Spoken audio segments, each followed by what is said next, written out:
Hey, what's up everybody? My name is Michelle. I hope you're doing well. It's very dark in my room this morning, so but I'm inside. I've already been out. I went out in the darkness, guys, so you know, I know some of you are scared when I go out in the dark. So I'm inside this morning protecting myself and my camera from the weather. Now I've got a few things to discuss. Mainly about Candus Bly, Summerwell's mother. But before I get into Candus past, present and future, I just want to give some thought and send some best wishes, and I hope you guys will too in the comments, to the biological father of Serenity McKinney. And he's been quoted in the press saying this: "I won't rest until I get justice for the murder of my daughter, Serenity." That's straight from a horror film. It must feel like that. I can't imagine. I've lost a child myself, but in very different circumstances. And this must feel like you're living through a nightmare. So my best wishes and condolences go to Serenity's biological father and the rest of her family.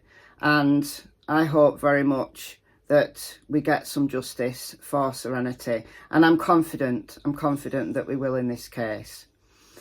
So, over to Candus. Now, there's a lot of rumours, of course. There's always a lot of rumours when we're talking about the Wells.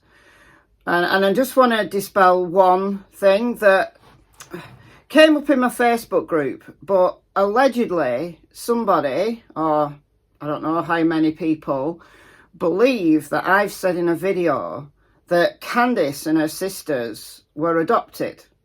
And Kenneth James Bly, known as Jim, wasn't the biological father and he adopted them. I've never said that, guys. Never said that in any video, because it's not true. Candus was born in Texas, and Texas make available public birth records, not birth certificates, but just a record that a birth has taken place. So here it is: Kenneth James Bly and Candus Cora Hara, not adopted. So whoever spread that rumour, or whoever thinks I've said that, you're wrong. So I'm just setting the record straight on that one. Something else that came up in my Facebook group from Candus's past was her life in Arkansas. And it's interesting, it's a complete coincidence, but interesting nonetheless, that in the live she did, she was on Benny Key's panel just yesterday evening, my time. Well, it was like throughout the night, my time.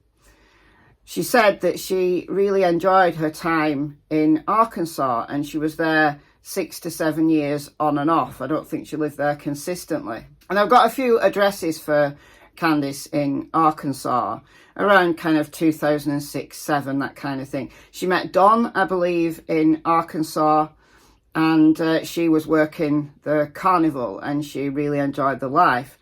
Anyway, what came up in my Facebook group is that she had twins.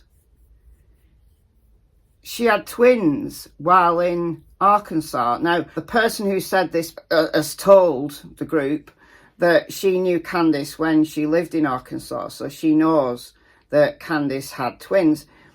I don't know whether to believe it or not. I've never heard that before. I'm just putting it out there.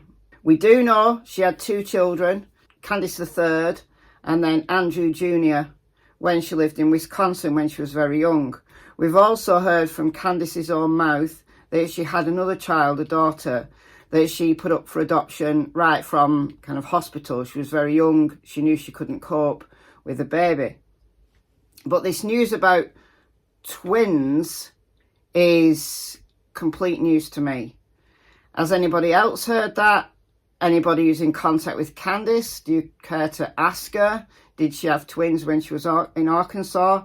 And allegedly the CPS took them. Can't vouch for the credibility of the source. There's no way for me to find out whether she had twins. Is it relevant to Summer's disappearance? No. But obviously these things come out as rumours. And it's been said in my Facebook group, there's 5.6 or 7,000 members there now, so other people will have seen it and other people might run with it. So I'm putting it out there that I don't know whether this is true. It's just something that was said in my Facebook group. So I don't want any more rumours to start about things that I've supposedly said when actually it was a comment in my Facebook group. And I can't vouch for the truthfulness of that piece of information. Candus in the present is interesting. On Benny's panel, she seemed in good spirits. She talked about a lot about her doing the house up, getting them ready for the boys coming home. She's having counselling that she has to do as part of the, I guess, deal to get the boys back at some point in the future. And she seems to be sorting her life out. Grandma made a rare appearance on camera. She didn't say anything or very much. She was chuntering in the background a little bit, but she's still there at 110 Ben Hill Road. Allegedly, she is going to leave and go out of state in March. This is not unusual. This is not Grandma running away. She only spends part of her time per year in Tennessee. So, you know, she has other family and so on further north, Wisconsin. I think she has family in Illinois, if I remember rightly. So she only spends part of her year in Tennessee. Candus is going to be on her own from March. But yeah, she does seem in good spirits. She talked about Don and the future. And she was a bit non-committal. She said she loves him, but she doesn't know whether he's coming home. That was the implication. She wasn't sure what was going to happen. So the future for Candus is, I'd probably say, somewhat uncertain. She did talk a little bit about Summer right at the end. She said that, you know, she loves her, she wants her home, she hopes she'll come home. The interesting thing, though, that really stood out to me was she said, I've got a whole lot of what ifs.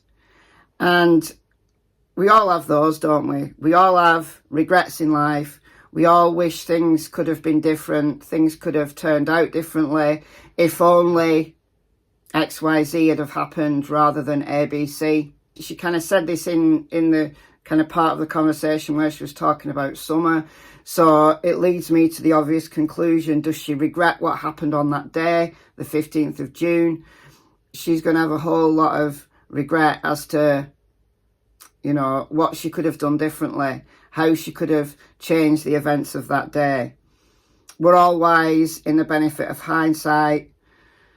We call it counterfactual thinking when people say if only and then kind of linger, ruminate on the things that they could have done differently. And it's not good for recovery. We know she's got an addiction problem. We know she's got a mental health problem. I'm glad she's having counselling. I don't know what the nature of that counselling is, other than it's a requirement to get the boys back. I think she needs addiction support. But a whole lot of what ifs. What if that day had turned out differently? And we can all speculate on what she means by that. There might be a lot of what ifs, regrets, hindsight biases going on in relation to things that happened earlier on in her life that she now wishes she could change, go back. She's had one hell of a life, and she's lost a lot of children in various ways. And that must be a regret. Now, some people say that she doesn't like children and she's not a very good mother. And in a lot of respects, I believe that to be true. She could be the worst mother in the world and still have regrets about what have happened. And I think if she takes that one step further and acknowledges all of those things, doesn't place blame everywhere else like Don does, that's not healthy. Placing blame everywhere else is not healthy. But blaming yourself and then moving forward from that to change your life for the positive, now that is healthy, in my opinion. But what do you guys think? Let me know in the comments below. I've been Michelle. I hope you're well. I'll see you in the next video, and I'll probably be outside. Bye, folks.